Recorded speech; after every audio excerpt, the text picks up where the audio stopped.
Hey guys, it's Jordan. Today I'm going to show you how you can combine multiple different layers into a video using stable video diffusion models. So here what I have is I've got three different layers. I've got the background layer here, which is the desert with the rail track here. And I have another layer here, which is the train cabin. And then the last layer, I've got these two humans. All right, let's get into it. I'm going to show you how to do this from scratch, but if you want to skip ahead just to take a look at these workflows, then go ahead. The JSONs are also in the description of the video, so you can grab them there. All right, so all of the requirements. So these are all the different pages. It was Comfy UI. This is the manager. This is where you download the SDXL model. This is where you download the SVD model. And grab this one here. This is my website. You could grab the JSONs here. Frame interpolation, the WAS node suite, the KaiJ nodes, the helper suite, the clipseg, and the UI LR plugin. All right, first let's start by downloading it. So you'll download it here. I already have it downloaded, so I'm just going to move it into my user directory. I double-clicked on the zip file, and now I'm going to click and drag it into my user directory. All right, great. Now it's in my user directory. I'll go inside of it. I'll close out of this. All right, now I'll download the Comfy UI Manager, which is here. Scroll down. It's always hard to find. Here it is. So I'll right-click and save link as. Just save it in downloads. Now I'll click and drag it into my Comfy UI main directory here, and then I'll just double-click it. And that will install the Comfy UI Manager. Now I'll run Comfy UI. All right, now that we have Comfy UI installed, we'll go to our manager here, install custom nodes. I'll open up my requirements file here to take a look at what we need. Put it right in the middle here. Actually, I'm going to put it on my other screen so I could see it while I do this. Okay, so the first one that we need, frame interpolation. Boom, install. Great. Then WAS node suite, install. Bam. KJ node, install. Bam. VHS, install. Done. Clipseg, install. Done. Alor, install. Done.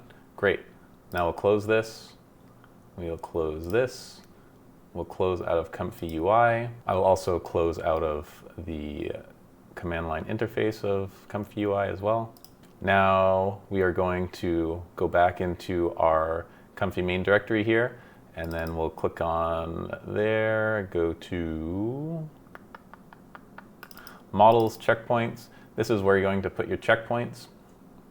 So you're going to put your SDXL model in here, you're going to put your SVD model in here, and any other safetensor files that you want to put in here. I'm not going to do it because I've already done it and I have it in here, so I could just quickly show you. If I go to Comfy UI and models, checkpoints, so you can see I have them here. All right, we'll go back here. And then I'm going to run it. All right, great. Now you have all of the extensions that you need installed to be able to run my multi-layer workflow. So now you're going to go to my website and you're going to download all of the different SVD files that I have here, JSON files. I got the images here too if you want to try it. So the images here, this is just a desert. This is what I used for my background. So I use this one or this one. And I have this as the foreground and this is layer 1. So you could download these and try them out yourself. These are the ones that I'm going to use. And in order to download the JSON files, just right-click and save link as. And do that for all of them. I already have them on my computer, so I'm not going to download them again. Okay, so back to Comfy UI. Now I'm going to click on load.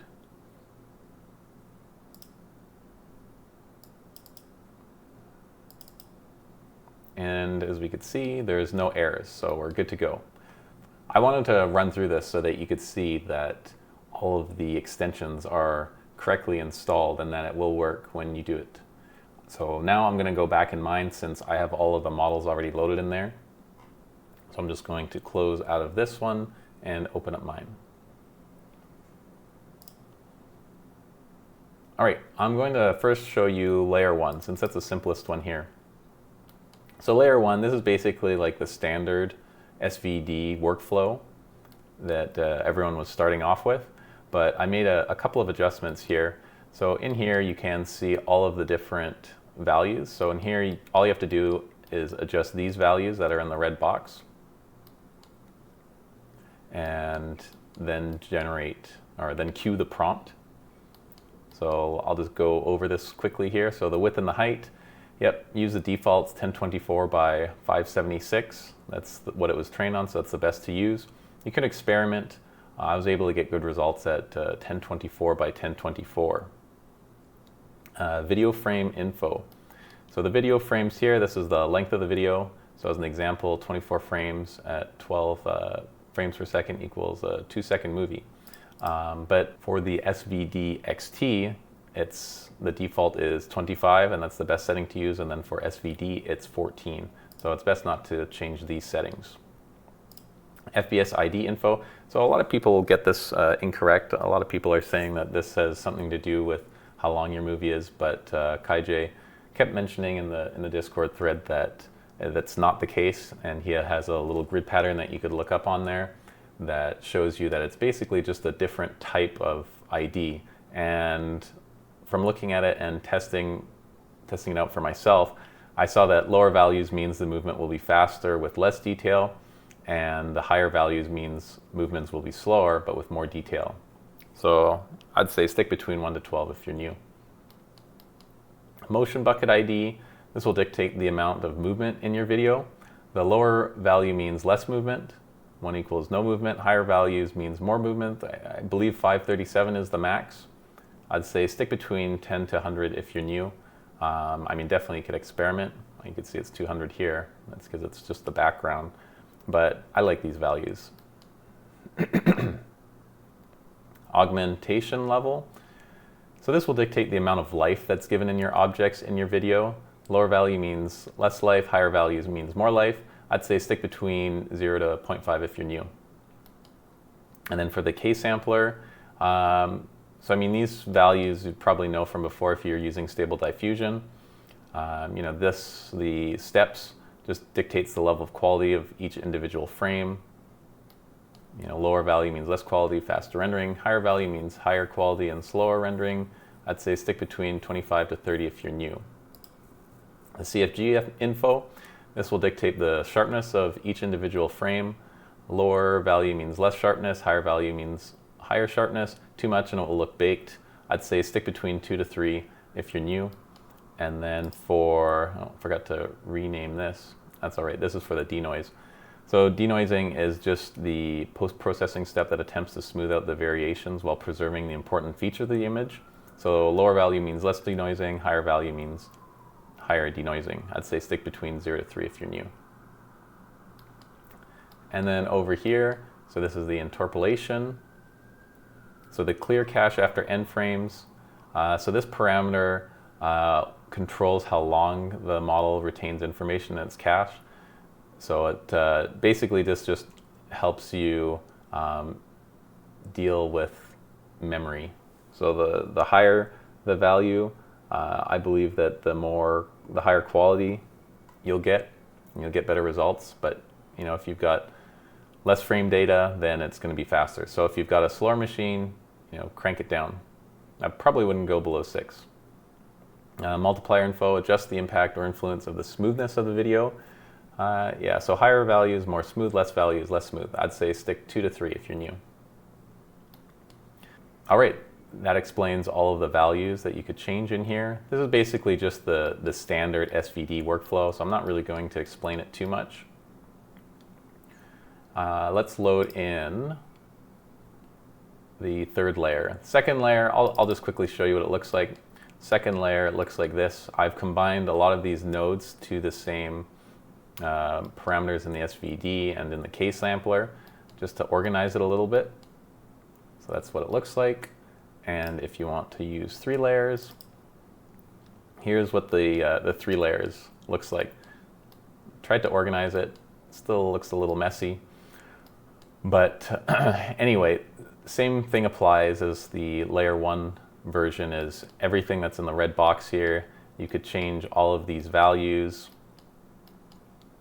All right, now I'm going to explain the 3-layer approach system that I have here. I'm going to explain the workflow first, and then I'll go back and explain my thoughts on some key values on some of these nodes.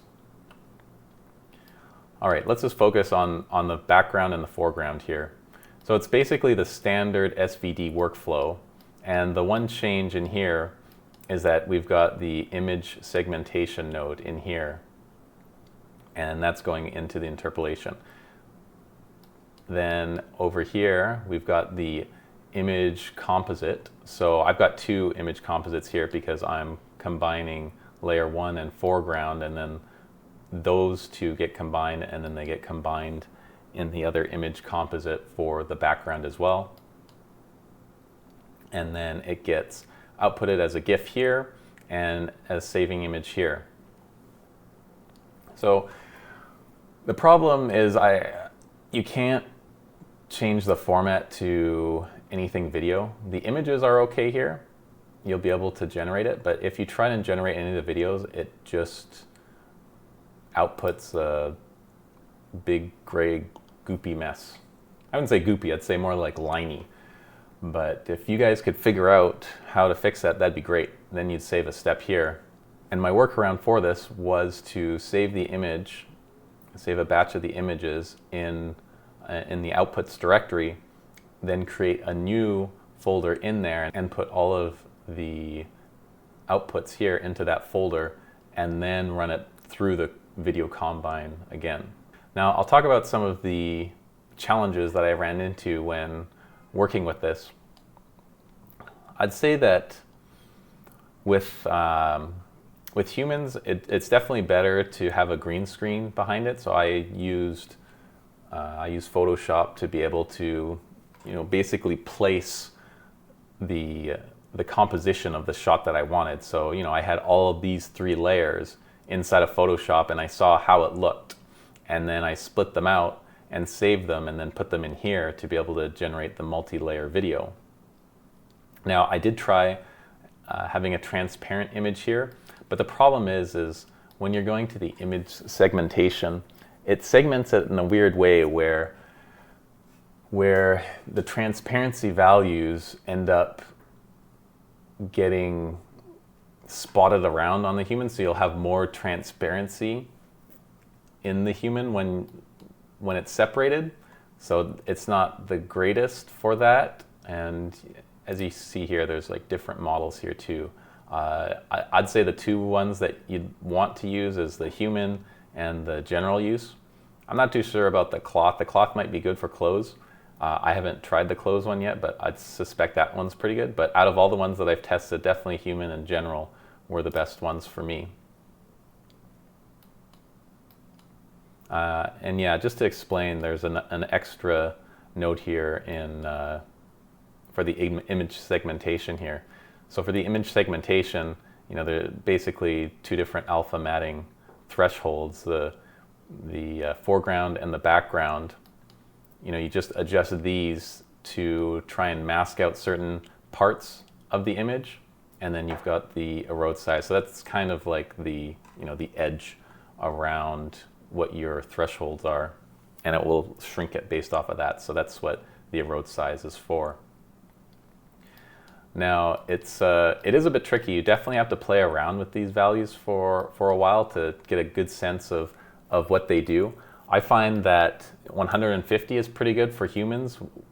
With a green screen, it'll get rid of the green. You won't have any transparency issues, and you'll be good to go for this layer here, for the human layer.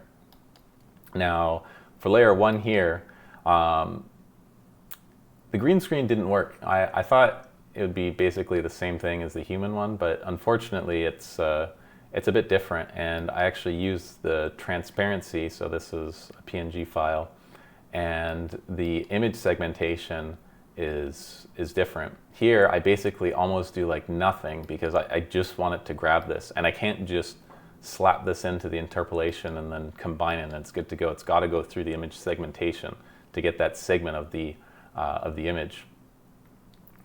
And I use the general model here, and I set the alpha matting to true, and then I'll set this to false and everything else to 0.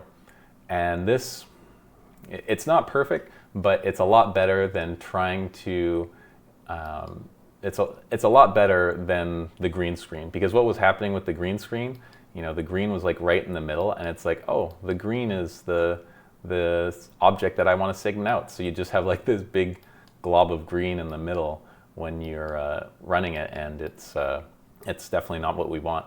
So when you have objects like this in your composition, then you want to have it as a PNG, and then follow something similar to this. And but you know, the background image here, this is basically like the standard SVD workflow, so there's not really too much difference here. It's just going right into the image composite, because we're not segmenting anything out of this. This is like the background plate. And there you go. That's the multi-layer SVD workflow. I could run it here, but let's cue the prompt. It takes about, with this, I have an RTX 4090, and it takes about 4 minutes to be able to generate. Yeah, well, this is generating here. I'll show you the other workflows here that are important. Yeah, so I was wondering, I'm like, oh man, I'm getting like such bad results from this image segmentation on this one when I had it the green screen, and I didn't want to, you know, wait for the entire workflow here to complete to see if there was something that was wrong. So I just created a new workflow to test it out. And you know, I recommend doing this as well, since you're not going to have the exact same images as me. So you'll want to plop this in here and then just take a look to see how it segments out the images, and then play around with the settings to see what value is best. And then it's a lot better to go into here and then update it after, because then, you know, you don't have to wait for the entire thing to run to see the results. So this is a faster way of being able to see if your image is getting segmented out properly. All right, that finished. It took about 4 minutes. And as we could see here is the output. You could see that, yeah, there's a little bit of transparency in there, but that's the best that I could do. Perhaps you'll be able to find a better method of segmenting out the object. If so, make sure you leave a comment down below. Yeah, so we created a little GIF of this, but we also put all of the images in the folder so that we can export a higher quality video from it. Because like I was mentioning before, if we change this to a video format, it ends up just becoming a whole bunch of gray lines, and it doesn't look good at all. Okay, now let's put all of our exported files here into a folder. Let's create a new folder first. Call this, I don't know, we'll call this layers 3.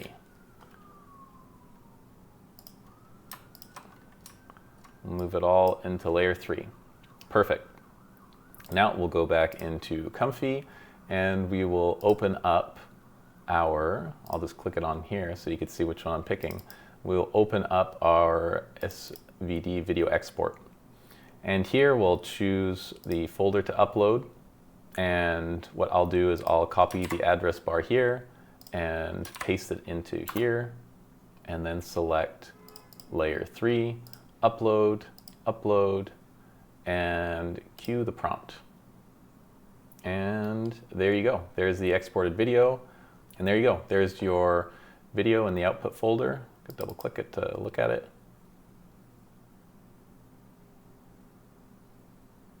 Great. You can see that there's some greening on the on this person here. So in order to update that, or to try and remove that, you know, you'd go back into your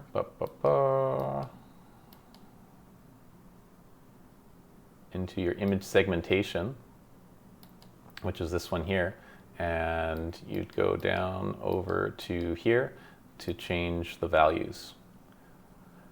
With that much movement, I'd probably set it to 200, but you've got to be careful. If you set it too high, then you're going to start clipping into the actual human and it's going to look weird. There you go. That's how you use my multi-layer workflow to generate videos that have multiple layers in them. Now, I'm sure you'll be able to play around with it, have some fun, and figure out ways to improve it. And I'm really hoping for somebody to be able to figure out this issue here with the video combine node here. Hopefully someone will be able to figure out how to export it with these settings here instead of having to go into here to get the higher quality video. And remember to go to my website to be able to download the different JSON files, and you could get them from the description below. All right, well, thanks for watching. Have some fun, and I'll see you next time. Okay, bye.